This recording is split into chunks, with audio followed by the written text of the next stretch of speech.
Today, Kent is a small county in the extreme southeast of England, although back in the 7th century it was one of the most important Anglo-Saxon kingdoms in England. But how could such a small territory in the very south of the country be the most powerful of the Anglo-Saxon Heptarchy? The story starts with two Jutish brothers who are known today as Hengist and Horsa, although in the 5th century they were referred to as the My Little Pony twins. When the Romans had had enough of their 4-century-long British vacation, the Picts and Irish decided to invade in their place.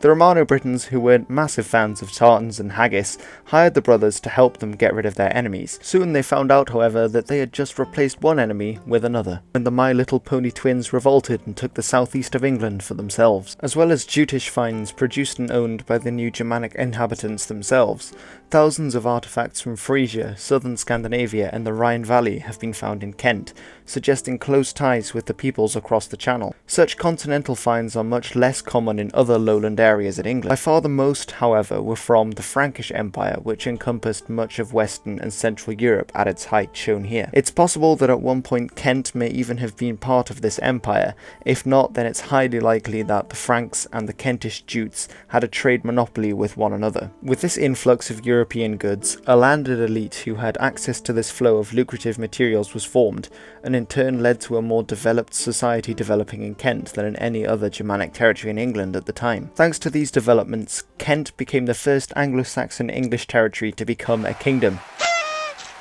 How come Kent gets all the fancy bling?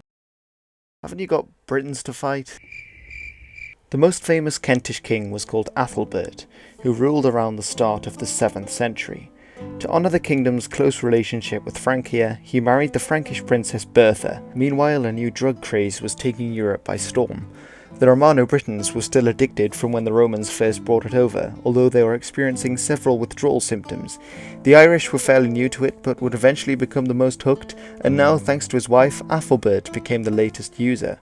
All this and the dealers were becoming stinking rich.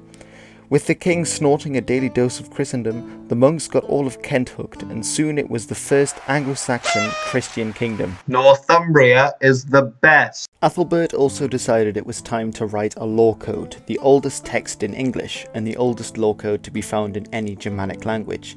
Some of these laws include: don't annoy the churchman, don't get blood on the king's carpet, don't slave, you can't pay, don't sleep with your unmarried servants' wives when the husband is off chopping wood, and most importantly, don't follow the light. While Kent during this period held power and influence far greater than its meagre size would suggest, it was eventually overshadowed by the emergent Northumbrian and Mercian powers, and would fall into the hands of Mercia, Wessex and the Danish at several points before becoming part of the unified Kingdom of England in the 10th century.